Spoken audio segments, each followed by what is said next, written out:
ಅಲ್ಲೇ ತಗೊಂಡಿದ್ದೆ 3-4 ದಿನ ಆಗಿಲ್ಲ, ಅಲ್ಲೇ ತುಂಬಾ ದಿನ ಆಯ್ತಾ ನೀನು ನೋಡಿ. ನಮ್ನೆಲ್ಲ ಕರ್ದೇ ಇಲ್ವಲ್ಲ ನೀವು. ಅವ್ರ ಅಮ್ಮಂಗೇನೋ ಹುಷಾರಿಲ್ಲ ಅಂತ ಆಂಟಿಗೆ, ಹೋಗಿ ನೋಡ್ಕೊಂಡು ಮಾತಾಡ್ಸ್ಕೊಂಡು ಬರವಾ. ಹೌದಾ? ಕ್ಯಾಮ್ರಾ ನೋಡು. ಹೌದಾ? ಗೈಸ್ ಬೆಳಗಿರೋ ಗಾಡಿ ಇನ್ನೂ ಬೆಳಗ್ಗೆ ಮಾಡ್ತವ್ರೆ. ಹತ್ತು ನೋಡುವ, ಬೀಳಿಸ್ಬೇಡ ಅಷ್ಟೇ, ಹೊಸ ಗಾಡಿ. ಈ R15 V4 ಏನಿದೆಯಲ್ಲ, this is not really value for money. Y?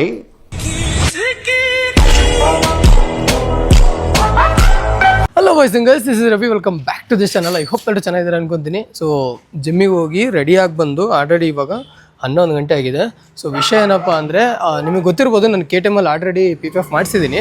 Splendor ತುಂಬಾ ಡ್ಯಾಮೇಜ್ ಆಗಿದೆ, ಸೊ ಹಂಗಾಗಿ ಅದಕ್ಕೆ ಮಾಡಿಸಿಲ್ಲ. ಇವಾಗ ನಮ್ಮ ಹೊಸ ಗಾಡಿಗೆ PPF ಫಂಡ್ಸ್ ಕೊಟ್ಟಿದ್ದೀನಿ. ಯಾವುದಪ್ಪ ಅಂದರೆ ಇದೆ R15 V4 ಆ್ಯಂಡ್ ಇದರಲ್ಲಿ ವರ್ಸನ್ 4.0 ಅಂತಲೂ ಬರೆದಿದ್ದಾರೆ. ಐ ಆಮ್ ನಾಟ್ ಶೋರ್ ಇದಕ್ಕೆ ಏನಂತ ಕರಿಬೇಕಂತ ನಾವು. ಆ್ಯಂಡ್ ಈ ಕಲ್ಲರು ಇದೆಲ್ಲ ನಂಗೆ ಗೊತ್ತಿಲ್ಲ. ಈ ಗಾಡಿ ಕೆಲವೊಂದ್ರಲ್ಲಿ ನನಗಿಷ್ಟ, ಬಟ್ ಕೆಲವೊಂದ್ರಲ್ಲಿ ಇಷ್ಟ ಇಲ್ಲ. ಅದೇನು ಎತ್ತ ಅಂತ ನಾನು ಹೇಳ್ತೀನಿ.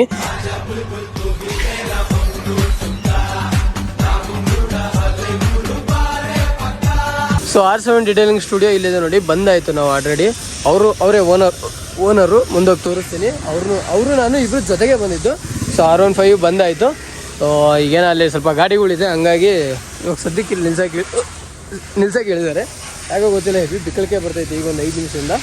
ಗಾಡಿ ತುಂಬ ಧೂಳಾಗಿದೆ ಗುರು, ಹೊಸ ಗಾಡಿ ನೋಡಿ, ಫುಲ್ ಧೂಳಾಗಿದೆ. ಸೊ ಗಾಡಿ ಇವತ್ತು ಮಸ್ತಾಗಿ PPF ಮಾಡಿಸ್ಕೊಂಬಿಡೋಣ. ನನ್ನ ತಮ್ಮ ಫುಲ್ ಖುಷಿ ಆಗ್ಬಿಡ್ದಂಗೆ PPF ಮಾಡಿಸ್ಕೊಂಡ್ಬಿಡೋ ನಮ್ಮ ಅಣ್ಣ ಅಂತ. ಗೈಸ್ ಬೆಳಗಿರೋ ಗಾಡಿ ಇನ್ನೂ ಬೆಳಗ್ಗೆ ಮಾಡ್ತವ್ರೆ. ಶೋರೂಮ್ ಒಳಗಡೆ ಗಾಡಿ ಬಂದಾಯಿತು. ಸೊ ನೋಡ್ತಿರ್ಬೋದು, ಫುಲ್ ಮಸ್ತ ವಾಶ್ ಮಾಡ್ಕೊಂಬಂದು ನಿಲ್ಸ್ಬಿಟ್ಟವ್ರೆ. ಗೈಸ್ ನಾನು ಅಂದ್ಕೊಂಡೆ ಇದೇನು ಇದೆಲ್ಲ ಬಿಸ್ತಾರೆ ಅಂದ್ಕೊಂಡೆ. ನಾನು KTM ಇದೆಲ್ಲ ಹೆಂಗೆ ಬಿಚ್ಚಿದ್ರಲ್ಲ ಆ ಥರ. ಬಟ್ ಇವ್ರು ಬಿಚ್ಚಲ್ಲ ಅಂತ ಈ ಗಾಡಿಗೆ, ಹಂಗೆ ಡೈರೆಕ್ಟಾಗಿ ಹಾಕ್ತಾರಂತೆ, ಏನೂ ಬಿಚ್ಚಲ್ಲ. ಈಗ ಹೆಂಗಿದೆ ಹಂಗೆ ಆಲ್ರೆಡಿ ನೋಡಿ, ಇಲ್ಲಿ PPF ಕಟ್ ಮಾಡ್ತಾ ಇದ್ದಾರೆ. ಬೇಕೊಂದ್ಸಲ ಇದು ಕಾಸ್ಮೋ ಗೈಸ್ ನೋಡಿ, ಇದೆ ಕಾಸ್ಮೋ. ಮನೆ ನನ್ನ KTMದು ಸ್ವಲ್ಪ ಡ್ಯಾಮೇಜ್ ಆಗಿದೆ ಅಂತ ಏನು ರಿಪೇರಿ ಮಾಡಿಸ್ಕೊಂಡು ಹೋದ್ನಲ್ಲ, ಬಂದುಬಿಟ್ಟು ರಿಪ್ಲೇಸ್ಮೆಂಟ್ ಮಾಡಿಸ್ಕೊಂಡು ಹೋದೆ ಹಾಕ್ಸ್ಕೊಂಡು. ಸೊ ಅವಾಗೂ ಇದ್ದೇ ಕಾಸ್ಮೋ PPF ಹಾಕಿದ್ದು. ಸೊ ಇದು ಆ್ಯಕ್ಚುಲಿ ಚೆನ್ನಾಗಿದೆ. ನನಗೆ ಮುಂಚೆ ಇನ್ನೊಂದು ಯಾವುದೋ ಬೇರೆ ಬ್ರ್ಯಾಂಡ್ ಹಾಕಿದ್ರು, ಈಗಿಲ್ಲ ಅನ್ಸುತ್ತೆ ಅವ್ರ ಹತ್ರ. ಸೊ ಅದಕ್ಕಿಂತ ಇವಾಗ ಆಗ್ತಾ ಇರೋ ಕಾಸ್ಮೋ ಬ್ರ್ಯಾಂಡು ತುಂಬಾ ಚೆನ್ನಾಗಿದೆ. ಸೊ ನೋಡಿ ಆಲ್ರೆಡಿ ಸೈಜ್ ತೊಗೊಂಡು ಕಟ್ ಮಾಡ್ತಾಯಿದ್ದಾರೆ. ನಾನು ಬಂದಿರೋದು ಗೊತ್ತಲ್ಲ, R7 ಡಿಟೇಲಿಂಗ್ ಸ್ಟುಡಿಯೋ. ಗಾಡಿ ಕೆಲಸ ಸ್ಟಾರ್ಟ್ ಮಾಡಿದ್ದಾರೆ ಆಲ್ರೆಡಿ. ಒಂದು ಸೈಡು PPF ಹಾಕೇ ಬಿಟ್ಟಿದ್ದಾರೆ. ಇಲ್ಲಿ ನೋಡ್ರಿ, ಇಲ್ಲಿ ಹಾಕೇ ಬಿಟ್ಟಿದ್ದಾರೆ. ಅವ್ರ ಹಿಂದ್ಗಡೆ ಅವ್ರು ಹಾಕ್ತವ್ರೆ, ಈ ಕಡೆ ಒಂದು ಹಾಕೋದು ಬಾಕಿ ಇದೆ ಅಷ್ಟೇ. ಈ ಕಡೆ ಮತ್ತು ಇದು ಆ್ಯಂಡ್ ಮುಂದೆ ಇದಿಷ್ಟು ಹಾಕ್ಬೇಕು. ಓಕೆ ಬಾಯ್ಸ್, ಆ್ಯಕ್ಚುಲಿ ಊಟ ಮಾಡೋಕೆ ಹೋಗಿದ್ವಿ. ಸೊ ಬರೋ ಅಷ್ಟೊತ್ತಿಗೆ ಗಾಡಿ ರೆಡಿಯಾಗಿ ಹೋಗಿದೆ. ಸೊ ನೋಡಿ ಯಾವ ಥರ ಶೈನ್ ಆಗುತ್ತೆ ಅಂತ ನೋಡಿ. ಯಾಕೆ PPF ಬೇಕಂದರೆ ಇದಕ್ಕೆ ಬೇಕು. ಮೇಲ್ಗಡೆ ಇರೋ ಲೈಟಿಗೆ ಮಸ್ತಾಗಿ ಕಾಣ್ತೈತೆ. ಸೊ ಅದಕ್ಕೆ R15ಗೂ ಡ್ಯೂಕಿಗೂ ನಾನು ಹಾಕ್ಸಿರೋದು. ನೆಕ್ಸ್ಟು ಇನ್ನೂ ಬೇರೆ ಯಾವುದೇ ಗಾಡಿ ಬಂದರೂ, ಕಾರ್ ತೊಗೊಂಬಂದ್ರು PPF ಹಾಕ್ಸ್ತೀನಿ. ಹೊಸ ಗಾಡಿಗಳು ನೀವೆಲ್ಲರೂ ಈ ಥರ ಒಂದು ದೊಡ್ಡ ಗಾಡಿ ಇಟ್ಕೊತಿದ್ದೀರ ಅಂದರೆ ಹಾಕ್ಸಿ. ಯಾಕಂದರೆ ಈ ಥರ ಅಂದರೆ ಒಂದು ಸೇಫ್ಟಿಗೋಸ್ಕರ ಚೆನ್ನಾಗಿರುತ್ತೆ. ಸೊ ನಾವು ಹಾಕ್ಸಿದ್ದೀವಿ. ಸೊ ಬ್ರ್ಯಾಂಡ್ ಗೊತ್ತಲ್ವ, ಕಾಸ್ಮೋ. ಇಲ್ಲೇ ನೋಡಿ ಉಲ್ಟಾ ಇಟ್ಟಿದ್ದಾರೆ, ಕಾಸ್ಮೋ ಬ್ರ್ಯಾಂಡ್ ಹಾಕ್ಸಿರೋದು ನಾವು. ಸಕ್ಕದಾಗಿದೆ. ಸೊ ಒಂದು ಸತಿ ಸಿನಿಮ್ಯಾಟಿಕ್ ಶಾಟ್ ನೋಡ್ಕೊಂಬಿಡಿ. When he's young, Sam is speaking shit and drop silence. You be so love boys, you know we love violence. Guys ನಮ್ಮ ಗಾಡಿಗೆ ಏನು PPF ಹಾಕಿದಾರಲ್ಲ, ಈ R7 ಡಿಟೇಲಿಂಗ್ ಸ್ಟುಡಿಯೋ ಅವರು ಓನರ್ ಇವರೇನೆ, ರಾಘವ್ ಅಂತ. ಬ್ರೋ ಹೇಳಿ, ನಮಗೆ ಇವಾಗ ಏನು PPF ಹಾಕಿದ್ರಲ್ಲ ನೀವು, ಇದ್ರ ಬಗ್ಗೆ ಸ್ವಲ್ಪ ಎಕ್ಸ್ಪ್ಲೇನ್ ಮಾಡೋದಾದ್ರೆ ಯಾವ ಥರ? ನಿಮ್ಗೆ ಹಾಕಿರೋದು ಕಾಸ್ಮೋ ಗೋಲ್ಡು ಅವರ 5 years ವಾರಂಟಿ, 200 ಮೈಕ್ರೋನ್ಸ್ ಇರುತ್ತೆ PPF. ಇದರಲ್ಲಿ 2 ವೇರಿಯಂಟ್ ಇದೆ, 15 years 5 years ಎರಡೇ ಕೊಟ್ಟಿರೋದು. ಕಂಪೇರಬಲ್ ಬೇರೆ ಬ್ರ್ಯಾಂಡ್ಸಿಗೆ ಕಂಪೇರ್ ಮಾಡಿದ್ರು ಹೆವಿ ಗ್ಲಾಸ್ ಇರುತ್ತೆ PPF. ಜಸ್ಟ್ ನೀವು ಈ ಸರ್ಫೇಸ್ ಮಾಡೋದು ಸಾಕು, ನಿಮಗೆ ಸ್ಮೂತ್ನೆಸ್ ಫೀಲ್ ಆಗುತ್ತೆ. ನಿಮಗೆ ಇವಾಗೆಲ್ಲ ಹೈಡ್ರೋಫೋಬಿಕ್, ಜಸ್ಟ್ ನೀರು ಹೊಡೆದು ನಿಮಗೆ ಸ್ಪ್ರೇ ಇದಾಗುತ್ತೆ. ಜಸ್ಟ್ ನೀವು ಸ್ಪ್ರೇ ನೋಡಿ ಬೀಟ್ಸು ಯಾವ ಥರ ಫಾರ್ಮ್ ಆಗುತ್ತೆ ಅಂದರೆ, ನೀರು ಹೊಡೆದ್ರೆ ನಿಮಗೆ ಈ ಥರ ಫೀಲ್ ಸಿಗುತ್ತೆ ನಿಮಗೆ. Thank you bro, thank you so much. Thank you so much. ಏನಾದರೂ ರೆಫರ್ ಮಾಡಿ. Sure sir. ಗೈಸ್ ಈ PPF R7 detailing studio location ಬಂದುಬಿಟ್ಟು, ಅಡ್ರೆಸ್ ಎಲ್ಲಿ ಬರುತ್ತೆ ಅಂದರೆ ಕಾಲ್ಕೆರೆ ಮೇನ್ ರೋಡು, ಏರಿಯಾ ಬಂದುಬಿಟ್ಟು ಚೆನ್ಸಂದ್ರ. ಸೊ ಇದೇ ಏರಿಯಾದಲ್ಲಿ, ಇದೇ ರೋಡಲ್ಲಿ ಈ PPF ಸ್ಟೋರ್ ಇರೋದು, R7 ಡಿಟೇಲಿಂಗ್ ಸ್ಟುಡಿಯೋ. ಇನ್ನೂ ಮೋರ್ ಇನ್ಫಾರ್ಮೇಷನ್ಗೋಸ್ಕರ ಸ್ಕ್ರೀನ್ ಮೇಲೆ ನಂಬರ್ ಇದೆ, ಒಂದ್ಸತಿ ಕಾಂಟ್ಯಾಕ್ಟ್ ಮಾಡಿ. ಸೊ ಇವ್ರ PPF ತುಂಬಾ ಚೆನ್ನಾಗಿರುತ್ತೆ. ಲಾಸ್ಟ್ ಟೈಮ್ ನಾನು ಎಷ್ಟು ಸತಿ, ಇದು 3ನೇ ಸತಿ ಏನೋ ಬಂದಿದ್ದೀನಿ, ಇನ್ನೂ ಬರ್ತಾನೆ ಇರ್ತೀನಿ, ಯಾಕಂದ್ರೆ ಹಂಗೆ ಆಗ್ತಾರೆ. ಸೊ ನಿಮಗೂ ಬೇಕಾದರೆ ಒಂದು ವಿಸಿಟ್ ಹಾಕಿ ಮಾಡಿಸ್ಕೊಂಡು ಹೋಗಿ, ಓಕೆನಾ? 1 hour later. ಇವಾಗ ನಾನು ಅಕ್ಷು ಅವ್ರ ಮನೆಗೆ ಹೋಗ್ತಾ ಇದ್ದೀನಿ. ಆಗಲೇ ಫೋನ್ ಮಾಡಿದ್ದೆ, ಮನೇಲಿದ್ದಾಳಂತೆ. ಅವ್ರ ಅಮ್ಮಂಗೇನೋ ಹುಷಾರಿಲ್ಲ ಅಂತ ಆಂಟಿಗೆ. ಸೊ ಅದಕ್ಕೆ ಹೋಗಿ ನೋಡ್ಕೊಂಡು ಮಾತಾಡ್ಸ್ಕೊಂಡು ಬರುವ, ಗಾಡಿ ತೋರಿಸುವ. ಮೊನ್ನೆನೇ ಮೆಸೇಜ್ ಹಾಕಿದ್ದು ತೊಗೊಂಬರೋ ಗಾಡಿ ತೋರಿಸೋ ಅಂತ. ಸೊ ಅದಕ್ಕೆ ಇವಾಗ ಟೈಮ್ ಸಿಕ್ಕಿದೆ.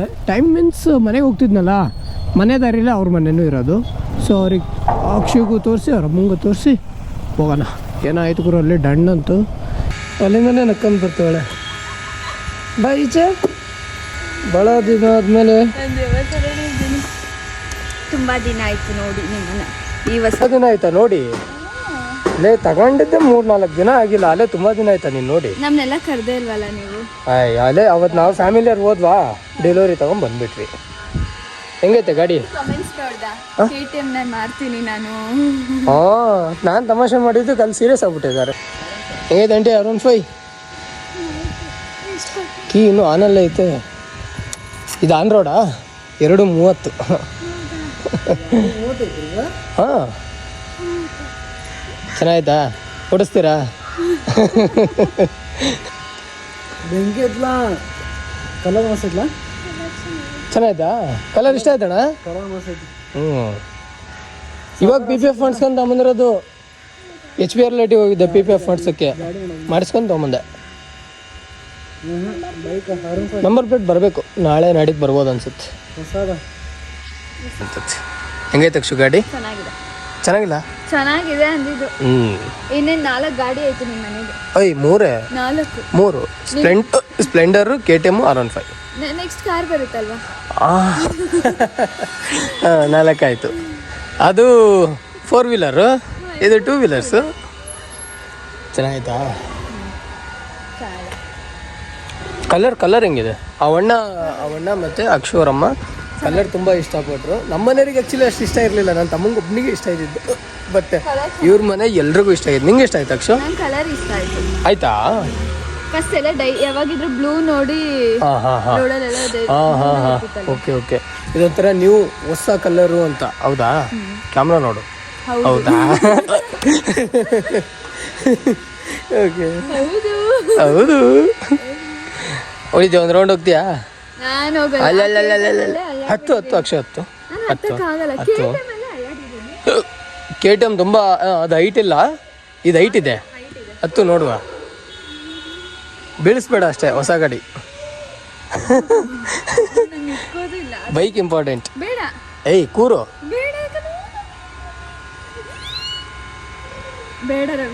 ನಿನ್ನ ಜೀವನದಲ್ಲಿ ಇಷ್ಟೊಂದು ಭಯ ಇರಬಾರ್ದು ಅಕ್ಷು. ಮುಂದೆ ಬರೋದು ಕಷ್ಟ ಆಗ್ಬಿಡುತ್ತೆ. ಇರಬಾರ್ದು ಅಕ್ಷು. ಇರಬಾರ್ದನ್ನಲ್ಲ, ಬಟ್ ಇಷ್ಟೊಂದು ಇರಬಾರ್ದು. ಇದು ಸ್ಪೋರ್ಟ್ಸಿಗೆ ಅಂತೇಳಿ ಮಾಡಿರೋ ಗಾಡಿ, ಸ್ಪೋರ್ಟ್ಸ್ ಗಾಡಿ. ಅರ್ಥ ಆಯ್ತಾ? ಬರಲ್ವಾ? ಗೋಯಿಂದನೇ ಗಾಡಿ. ನಾವಿಲ್ಲಿ ಮಲ್ಕೊಂತೀವಲ್ಲ, ಫುಲ್ ಹಿಂಗೆ ಡೌನ್ ಆಗಿಬಿಟ್ಟು ಹೊಡಿಬೇಕಾಗುತ್ತೆ. ಬಾಡಿದು ಅಪ್ಪರ್ ಬಾಡಿದು ಏನಿದೆಯಲ್ಲ ಫುಲ್ ವೆಯ್ಟು ಕೈ ಮೇಲೆ ಬರುತ್ತೆ, ಬೆನ್ನ ಮೇಲೆ ಬರುತ್ತೆ, ಶೋಲ್ಡರ್ ಮೇಲೆ ಬರುತ್ತೆ. ಹೆವಿ ಪೇಯ್ನ್ ಆಗುತ್ತೆ. ಒಂದ್ಸತಿ ಗಾಡಿ ಹೊಡೆದು ನೋಡ್ಬೋದಾಗುತ್ತೆ ನಿನಗೆ. ಈ ಗಾಡಿನೂ ಬೇಡ, ಸವಾಸ ಬೇಡ. ಹೊಡಿತಾ ಇದೆ ಗಾಡಿನ. ಚೆನ್ನಾಗಿದೆ ಗಾಡಿ. ಚಾಲ ನಾನು ಹಿಂಗೆ ಮಲ್ಕೋದೆ, ನನ್ನ ಹೈಟ್ ಇದೆ ಇದು. ಹಂಗೆ ಸುಮ್ಮನೆ ಕೂತ್ಕೋ, 2 ಸ್ಟೈರಿಂಗ್ ಹಿಡ್ಕೊ, ಸುಮ್ಮನೆ ಕೂತ್ಕೋ, ಹೊಡಿಬೇಡ, ಕೂರು. ಸ್ಟೇರಿಂಗ್ ಹ್ಯಾಂಡಲ್ ಹಿಡಿ. ಬಗ್ಗೆ ಅಷ್ಟೊಂದೇನು ಬಗ್ಗಿಲ್ಲ. ಸ್ಟ್ರೈಟ್ ಮಾಡಿದರೆ ಗಾಡಿ ಬಗ್ಗುತ್ತೆ. ಗೈಸ್, ಇವಳ್ದು ನಮ್ಮ ಅಕ್ಷು ಒಂದು ಹೊಸದಾಗಿ ಬಿಸ್ನೆಸ್ ಸ್ಟಾರ್ಟ್ ಮಾಡಿದ್ದಾಳೆ. ಏನು ಮಾಡ್ತಾಳೆ, ಯಾವುದ್ರ ಬಗ್ಗೆ ಅಂತ ಹೇಳ್ತಾಳೆ, ಕೇಳಿಸ್ಕೊಳ್ಳಿ. ಹೇಳಪ್ಪ, ಏನು ಬಿಸ್ನೆಸ್ ನಿಂದು? ಬ್ರೈಡಲ್ ಮೇಕಪ್, ನಾನ್ ಬ್ರೈಡಲ್ ಮೇಕಪ್ದು. ನನ್ನ ಇನ್ಸ್ಟಾ ಪೇಜ್ ಬಂದ್ಬಿಟ್ಟು ಫ್ಯಾಷನ್ ಫ್ಲೇರ್ ಅಂತ. ಅದು ಸಿಕ್ಕಿಲ್ಲ ಅಂದರೆ ಅಕ್ಷು ಕ್ವೀನ್ ಅಂತಲೂ ಇರುತ್ತೆ, ಅದನ್ನು ಕೂಡ ಟೈಪ್ ಮಾಡಿ ನಿಮ್ಗೇನಾದರೂ ನಿಮ್ಮ ಮದುವೆಗೆ, ನಿಮ್ಮ ಸ್ಪೆಷಲ್ ಡೇಗೆ ಏನಾದರೂ ಬುಕ್ ಮಾಡ್ಕೋಬೇಕಂದ್ರೆ ಬುಕ್ ಮಾಡ್ಕೊಳ್ಳಿ. ಏನಾದರೂ ಅದರಲ್ಲಿ ಅಂದರೆ ಏನು ಪ್ರೈಸಸ್ ಏನಾದ್ರು ಇದೆಯಾ? ಪ್ರೈಸಸ್ಸು ನಾವು ಹೇಳ್ತೀವಿ, ಅವ್ರು ಕಾಲ್ ಮಾಡಿದಾಗ ನಾವು ಪ್ರೈಸಸ್ ಹೇಳ್ಬೋದು. ಯಾವ್ಯಾವ ಫಂಕ್ಷನ್ ಮಾಡೋದು? ಮುಹೂರ್ತಮು, ಎಂಗೇಜ್ಮೆಂಟು, ಇವಾಗ ಫಂಕ್ಷನ್ಸ್ ಇರ್ತಾವಲ್ವಾ, ಮದುವೆದು, ಆಲ್ರೌಂಡರ್. ಓಕೆ, ಆ ಥರ. ಬೇರೆ ಬರ್ಡೇ ಅವೆಲ್ಲ ಕರೆಸಲ್ಲ? ಬರ್ಡೇದು ಕೂಡ ಕರೆಸ್ತಾರಾ? ಕರೆಸ್ತಾರೆ. ಓಕೆ ಗೈಸ್, ಬೇಕಿದ್ರೆ ಕಾಂಟ್ಯಾಕ್ಟ್ ಮಾಡಿ, DM ಮಾಡಿ. ಈ ಕಡೆ ಹಾಕಿದ್ದೀನಿ, ನೋಡ್ತಿರ್ಬೋದು. ಸೊ ಸೇಮ್ ಸರ್ಚ್ ಮಾಡಿದರೆ ನಿಮಗೆ ಸಿಕ್ಬಿಡುತ್ತೆ. ಓಕೆನಾ? ಸೊ ನಮ್ಮ ಅಕ್ಷುಗೆ ಒಂದು ಸಪೋರ್ಟ್ ಇರಲಿ ನಿಮ್ಮ ಕಡೆಯಿಂದ. All the best Akshu. ಜನದ ಆಶೀರ್ವಾದ ಯಾವತ್ತೂ ಇರಲಿ. ಇರುತ್ತೆ. ಈ R15 V4 ಏನಿದೆಯಲ್ಲ, this is not really value for ಮನಿ. ಇದು ನಿಜವಲ್ಲೂ ಲೈಕ್ ನೋಡಿ 155 cc-ಗೆ ನಾವು 2.25 ಲಕ್ಷ ಕೊಡೋದು ಲಿಟ್ರಲಿ ವೇಸ್ಟ್ ಅಂತ ನನಗನ್ಸುತ್ತೆ. ಬೇರೆಯವ್ರಿಗೆ ಹೆಂಗೆ ಅನ್ಸುತ್ತೆ ಗೊತ್ತಿಲ್ಲ, ಬಟ್ ನನಗೆ ಹಂಗೆ ಅನ್ಸುತ್ತೆ. ಇದೇ ದುಡ್ಡಿಗೆ ನಾವು ಬುಲೆಟ್ ತೊಗೋಬೋದು, ಅಥವಾ ಇನ್ನೊಂಚೂರು ಜಾಸ್ತಿ ಹಾಕಿದರೆ ಡ್ಯೂಕ್ 200 ತೊಗೋಬೋದು. ಆ್ಯಂಡ್ ತುಂಬ ಮಲ್ಟಿಪಲ್ ಆಪ್ಷನ್ಸ್ ಇದೆ. 2.25 ಲಕ್ಷ 30 ಲಕ್ಷ ಇದು. ಅಷ್ಟಕ್ಕೊಂದು ದುಡ್ಡು ಕೊಟ್ಟು ಒಂದು 150 cc ಗಾಡಿ, ಅದು ನಾವೇನು ಗಾಡಿ ಹೊಡಿತಿರ್ಬೇಕಾದ್ರೆ ಬೆನ್ ವೆಯ್ಟು ಮೈ ವೆಯ್ಟ್ ಎಲ್ಲ ಕೈ ಮೇಲೆ ಬಿಟ್ಕೊಂಡು ಕೈ ಪೇಯ್ನ್ ಆಗ್ತಾ ಇರುತ್ತೆ. ಇದಕ್ಕೆ 2.25 ಲಕ್ಷ ಕೊಟ್ಬಿಟ್ಟು ದುಡ್ಡು ವೇಸ್ಟ್ ಮಾಡ್ಕೊಳ್ಳೋದು, this is not really value for money, waste. ಇದನ್ನೆಲ್ಲ ನಾವು ಅನುಭವಿಸೋದಕ್ಕೆ 2.25 ಲಕ್ಷ ಕೊಟ್ಟರೆ ಇದು ವೇಸ್ಟ್ ಅನ್ಸುತ್ತೆ ನನಗೆ. ಇದೇ ದುಡ್ಡಲ್ಲಿ ಆರಾಮಾಗಿ ನಾವು ಬುಲೆಟ್ ತೊಗೋಬೋದಿತ್ತು, ಅಥವಾ ಇನ್ನೊಂದು ಸ್ವಲ್ಪ ಜಾಸ್ತಿ ಹಾಕಿದರೆ 200 ಬಂದುಬಿಡೋದು. ನಮ್ಮ ಹತ್ರ 250 ಇದೆ, ಬಟ್ ಇನ್ನೊಂದು 200 ಕೂಡ ಬಂದುಬಿಡೋದು. ಆ್ಯಂಡ್ ತುಂಬ ಆಪ್ಷನ್ಸ್ಗಳಿದ್ದಾವೆ ಈ ಯಮಹಾದಲ್ಲಿ. ಈ ಯಮಹಾ ಲವರ್ಸು ತುಂಬ ಜನ ಇದ್ದೇ ಇರ್ತೀರ. ಈವನ್ ನಾನು ಈ ಗಾಡಿಗೆ ಇವಾಗ ಏನು ಈ ಮಾತು ಹೇಳ್ತಿದ್ದೀನಲ್ಲ, ಈ ಗಾಡಿ ನಾನು ಹೇಟ್ ಮಾಡ್ತೀನಿ ಅಂತಲ್ಲ, ನಾನು ನ್ಯೂಸ್ ಸೈಡ ಸ್ಟಾರ್ಟ್ ಮಾಡಬೇಕಾದ್ರೆ ಒಂದು ವೀಡಿಯೋದಲ್ಲಿ ಹೇಳಿದ್ದೆ, 2 ಬಿಸ್ನೆಸ್ ಲಾಸ್ ಆದ್ರೂ 3ನೇ ಬಿಸ್ನೆಸ್ಸು ಗಟ್ಟಿ ಧೈರ್ಯ ಮಾಡಿ ಸ್ಟಾರ್ಟ್ ಮಾಡ್ತಿದ್ದೀನಿ ಅಂತ. ಮೊದಲನೇದು ಬಂದುಬಿಟ್ಟು ನಮ್ಮ ಭಾವ ಮಾಡಿದ್ರು, ಅದರಲ್ಲಿ ಒಂದು ಸ್ವಲ್ಪ ಏನೋ ದುಡ್ಡು ಹಾಕಿದ್ದೆ, ಮಾಡಿದ್ವಿ. ಆ ಟೈಮಲ್ಲಿ ಒಬ್ಬ ಕಸ್ಟಮರ್ ಬಂದಿದ್ದ, ರೆಗ್ಯುಲರಾಗಿ ಬರ್ತಾಯಿದ್ದ. ಅವರು R15 V4 S ಅನಿಸುತ್ತೆ, ಅವಾಗ ತಾನೇ ಲಾಂಚ್ ಆಗಿದ್ದ ಗಾಡಿನ ಒಬ್ಬರು ತೊಗೊಂಬಂದಿದ್ರು. ಫಸ್ಟ್ ಟೈಮ್ ಆ ಗಾಡಿ ಹೊಡೆದಿದ್ದೆ, ಸಕ್ಕತ್ ಇಷ್ಟ ಆಗಿದ್ದು ನನಗೆ. ಆ ಗಾಡಿನೇ ತೊಗೋಬೇಕಂತ ಆಸೆ ಇಟ್ಕೊಂಡಿದ್ದವನು ನಾನು. ಯಾಕಂದರೆ ಹಂಗಿತ್ತದು, ಒಳ್ಳೆ ಸ್ಪೋರ್ಟ್ಸ್ ಲುಕ್ಕು, ಒಳ್ಳೆ ಒಂದು ಏನು ಡಿಸ್ಪ್ಲೇ, ಗಾಡಿ ಚೆನ್ನಾಗಿತ್ತು, ಬಕ್ಕಂಡು ಹೊಡೆಯೋದಕ್ಕೂ ಸ್ಪೀಡಿಗೂ ಎಲ್ಲನೂ ಚೆನ್ನಾಗಿತ್ತು. ಸೊ ಹಂಗಾಗಿ ಅದು ತುಂಬ ಇಷ್ಟಪಟ್ಟಿದ್ದೆ ನಾನು. ಆಮೇಲೆ ಯಾವ ಮೆಚುರಿಟಿ ಏನೋ ಬರೋಕ್ಕೆ ಸ್ಟಾರ್ಟ್ ಆಯಿತು.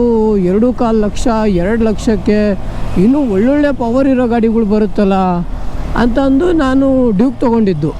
ಅಂದರೆ ಅರ್ಥ ಆಗ್ಬಿಡ್ತು ನನಗೆ, 2.25 ಲಕ್ಷ ಇದು ವೇಸ್ಟು. 155 cc-ಗೆ ಅದು ಸ್ಪೀಡ್ ಹೋಗಲ್ಲ, ಏನಿಲ್ಲ, ಪವರ್ ಇಲ್ಲ, ಥ್ರಾಟಲ್ ಹೇಳಿದ್ರೆ ಗಾಡಿ ಮುಂದಕ್ಕೆ ಹೋಗೋದೇ ಇಲ್ಲ.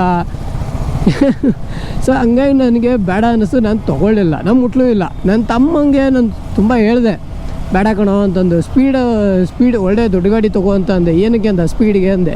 ಅದಕ್ಕೆ ಡ್ಯೂಕ್ ಐತಲ್ಲ ಅಂದ. ಸರಿ ಮೈಲೇಜಿಗೆ ತೊಗೊಂಡೆ, ಸ್ಪ್ಲೆಂಡರ್ ಐತಲ್ಲ ಅಂದ. ಮತ್ತು ಇನ್ನೇನೋ ಬೇಕು ನಿನಗೆ ಅಂತ ಹೇಳಿದ್ರೆ ನನಗೆ R15 ಬೇಕು ಅಂದ. ಹಂಗಂದ ಬಿಡಿಸ್ಕೊಂಡ. ಸೊ ಈಗ ನೋಡಿ, ನಮ್ಮ ಹತ್ರ ಗಾಡಿಗಳಿದೆ, ಮೈಲೇಜ್ಗೂ ಇದೆ, ಸ್ಪೀಡಿಗೂ ಇದೆ, ಎಲ್ಲನೂ ಇದೆ, ಓಕೆ.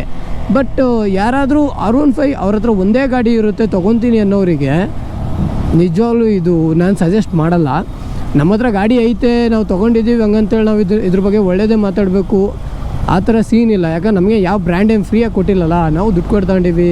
ಆ್ಯಂಡ್ ನಮ್ಮ ಮನಸ್ಸಿನ ಮಾತುಗಳು ನಮಗೆ ಅನಿಸಿದ್ದನ್ನು ನಾವು ಹೇಳ್ತಿದ್ದೀವಿ. ಸೊ ನೀವು ನೋಡಿಕೊಂಡು ತಗೊಳೋದು ಬೆಟರ್. ಈ R15 ಗಾಡಿ ಎಲ್ಲಾದರೂ ಒಂದು ಸತಿ ನೆಲ ಮುಟ್ತು ಅಂದ್ಕೊಳ್ಳಿ ದೇವರಣೆ, ಯಾವುದೇ ಸೈಡ್ ಬರಲಿ, ಒಂದು ರೈಟ್ ಸೈಡೇ ಬಿತ್ತು ಅಂದ್ಕೊಳ್ಳೋಣ. ಈಗ ಇಂಡಿಕೇಟ್ರ್ ಹೋಗುತ್ತೆ, ಈ ಪ್ಯಾನಲ್ ಫುಲ್ ಹೋಗುತ್ತೆ, ಏನು ಮುಕ್ಕಲ್ಲ, ಹಂಗೆ ಚಚ್ಕೊಂಡು ಹೋಗ್ಬಿಡುತ್ತೆ. ಅದೊಂದು ತುಂಬ ಬೇಜಾರಾಗೋ ಸಂಗತಿ ಇದರಲ್ಲಿ. ಸೊ ನಿಮಗೆ R15 ಇಷ್ಟ ಇದ್ದರೆ ಓಕೆ, ಅಂದರೆ ಡ್ರೀಮ್ ಇರುತ್ತೆ ಕೆಲವ್ರದ್ದು. ನನ್ನ ತಮ್ಮಂದು ಅದೇ, ಹಂಗಾಗಿ ಅವನು ಬಿಡಲೇ ಇಲ್ಲ, ಇದನ್ನೇ ತೊಗೊತೀನಿ ಅಂತ ತೊಗೊಂಡ. ನಾನು ಹೇಳ್ದೆ, ಕನ್ವಿನ್ಸ್ ಮಾಡಿದೆ ಬೇಡದೆ ಅಂತ. ಕಾರ್ ತೊಗೊಳ್ಳೋಣ ಅಂದೆ. ಸೊ ಅದನ್ನು ತಗೊಳ್ಳೋಣ ಬಿಡು, ತೊಂದರೆ ಇಲ್ಲ, ಒಂದು R15 ಒಂದು ಇಳಿಸ್ಕೊಳ್ಳೋಣ ಅಂತ ಅಂದ. ಅವನು ಆಲ್ರೆಡಿ ಬುಕ್ ಮಾಡಿ ಪೇಮೆಂಟ್ ಮಾಡಿ ಎಲ್ಲ ಮಾಡಿದ್ದ. ಆಮೇಲೆ ನಮ್ಮ ಹತ್ರ ಬಂದು ಹೇಳಿದ್ದು, ನಾನು ಬೈಕ್ ತೊಗೊತಿದ್ದೀನಿ ಅಂತ. ಸೊ ಅವಾಗ ಏನು ಮಾತಾಡೋಕ್ಕಾಗಲ್ಲ, ಆಯ್ತು ತಗೊಳಪ್ಪ ಅಂತ ಅಂದ್ವಿ, ತಗೊಂಡ. ಬಟ್ ಏನು ಹೇಳಿ, ಯಮಹಾದಲ್ಲಿ ಈ ಗಾಡಿ ಸ್ಪೆಸಿಫಿಕ್ಕಾಗಿ ತುಂಬಾ ಚೆನ್ನಾಗಿದೆ. ಒಂದು R1 ಫೀಲ್ ಬರ್ಸುತ್ತೆ, ಒಂದು ಸ್ಪೋರ್ಟ್ಸ್ ಬೈಕ್ ಫೀಲ್ ಬರ್ಸುತ್ತೆ. ಅಣ್ಣ ನಾನೇ ಹೋಗ್ತೀನಿ ತಾಡಿ. ಸೊ ಒಂದು ಪಕ್ಕಾ ಸ್ಪೋರ್ಟ್ಸು ಅಕ್ಕ ಒಂದು ಪಕ್ಕಾ ಸ್ಪೋರ್ಟ್ಸ್ ಬೈಕ್ ಅನ್ಸುತ್ತಿದ್ದು. ಮಲ್ಕೊಂಡ್ರೆ ಚೆನ್ನಾಗಿ ಹೋಗುತ್ತೆ. ನಾನು ಲಾಸ್ಟ್ ಟೈಮ್ ಅಮೋಕ್ ಬ್ರೋ ಅವರೆಲ್ಲ ರೈಡ್ ಹೋಗಿದ್ವಲ್ಲ, ಏರ್ಪೋರ್ಟ್ ರೈಡು, ಅವಾಗ ಒಂದು ವೀಡಿಯೋಲ್ಲೂ ಹೇಳಿದ್ದೆ ನಾನು, ಏನಂತೀರ ಗೈಸ್ ಇಳಿಸ್ಬಿಡೋಣ ಇದು ಒಂದು ಅಂತಂದು ಏನೋ ಹೇಳಿದ್ದೆ. ಬಟ್ ನನಗೆ ಗೊತ್ತು, this is not value for ಮನಿ. ಅದರಲ್ಲೂ ಹೌದು, ಇದರಲ್ಲಿ ಏನು ಪಾಸಿಟಿವ್ ಏನೈತೆ? ಪಾಸಿಟಿವ್ ಏನೂ ಇಲ್ಲ, ಬರೀ ನೆಗೆಟಿವೇ ತುಂಬ್ಕೊಂಡಿರೋದು ಇದರಲ್ಲಿ. ಕೌಂಟ್ ಮಾಡೋಕ್ಕೆ ಶುರು ಹಚ್ಕೊಂಡ್ರೆ ಯಮಹಾ ಶೋರೂಮವರೇ ಫೋನ್ ಹಾಕ್ತಾರೆ ನನಗೆ, ಸರ್ ಡಿಲೀಟ್ ಮಾಡೋಕ್ಕೆ ಎಷ್ಟು ಲಕ್ಷ ಬೇಕು ಅಂತ. ಹೋಗ್ರು ಸುಳ್ಳು ಹೇಳಲ್ಲ.